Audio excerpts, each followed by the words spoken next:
Alright guys, welcome back to another video. I just ordered a Victory 4x4 roof rack. It just came in right now. I'll kind of show you guys what it looks like in a little bit, but it just came in. We're going to be taking off the existing rack that I have. This is kind of the last time I'm going to have it on here. This is like a little cheap $100 one. So this kind of just to show a little bit of a comparison from this rack to the next rack. You notice there's space right here. It's not as long because there's room in the front right here, so we'll see. The other one should come to about here, and then I'll mount another different kind of light bar, a little thinner, on the actual rack. It has the cutout for the light bar, so yeah, we'll start taking it off and we'll see. All right, so we just finished taking off the old roof rack. Look at that, it looks so plain. It's kind of crazy how much of a difference a roof rack makes. Like, it looks bald. Okay, so we just finished assembling the roof rack. Once again, this is a Victory 4x4 roof rack. I got it over the Prinsu and the Sherpa because I didn't like how they had bolts in the front, but this one's just completely flush. I also got the light bar cut out, so we'll be choosing what light bar for it. That's kind of how it looks. There's holes on the side. All the expensive roof racks are pretty much the similar style. It's just the finish, like how the side is, the rear, how it has a plate. That's really the only big difference. But I really like how it looks. I also bought these lights for it. I'll kind of show you guys the lights a little after, but yeah, for now we'll just throw it onto the roof rack. So another thing about this roof rack is that it comes with, you can get the option for attaching lights. And I really like the style because like it basically goes perfectly with this roof rack because it mounts. They give you all the hardware. They give you the light, the bracket, and then the bolts that you need to mount it up. It's like a perfectly flush, nice fitting little thing. You can see how it sticks out right there. It's like a perfect angle. I guess when you're camping, this will be on top of your truck, and then you have light like all down here somewhere. So I got two of them. On each side, they're gonna sit and then give us some optimal surround light. All right guys, officially done. I got the roof rack 100% in place, all the bolts tightened down, connected the lights, same thing with the other side. Did some wiring work just with some simple crimpers and wire extensions. Got them both working. Now I'm just missing the light bar. It should come in a couple of days.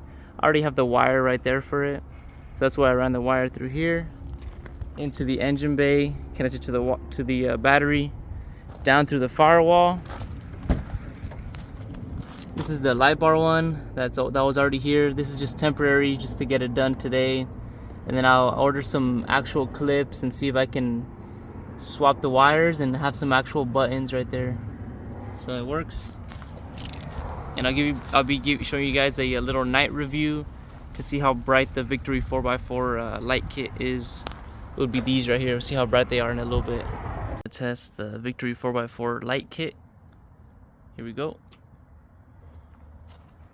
Some pretty good scene light right there. Very good actually. Take a step back. It's as much light as you'll ever need in a camping site. Look at that, wow. Very, very surprised. Perfect light. Alright, so I got the light bar finally. That's kind of how it looks, nice and flush. Another thing that I also changed was I got these right here. My brother had an extra pair of pod lights, and the good thing about these pod lights, I think it's like the brand is Colight pod light, is that you can choose how to wire them in, either amber or LED. So I chose the amber side just because kind of everyone else in our off-roading group already runs like amber lights, so I just decided to switch these out. I kind of like how they look a little better. They look a little more high-end than the Nilights that I had. And the light bar that I went with was I think it's a 41-inch light bar, because for this Victory 4x4 roof rack, on the 3rd gen at least, it's a very specific dimension that you need so it fits like flush here and then here. I had a lot of trouble really looking at dimensions of different light bars that I could fit.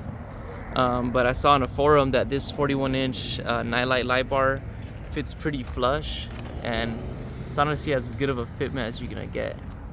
So it's kind of the same brand that I had already, but it's just a single row. It's not the double row that I used to have. So that's kind of how it looks with the light bar. I really like it, really like the fit, and it looks super clean. So these are the buttons that I actually ordered.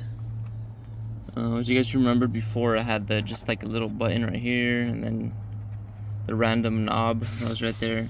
So I got my side light buttons. You could find these on Amazon. And then I got my LED light bar. It just switches, just like that. And these, this turns on when you flick the switch. This has like a little blue light on it. Same thing. I really like this style because it's very solid feel. It's like a perfect fit for the 3rd gen. You kind of have to just file down a little bit on the inside because it won't really fit. But once you file down just a little bit, it fits pretty flush. So I kind of like this. And I already had the wiring to the engine bay and all that, so I really just changed out the buttons, and that's how it sits. I already like the look.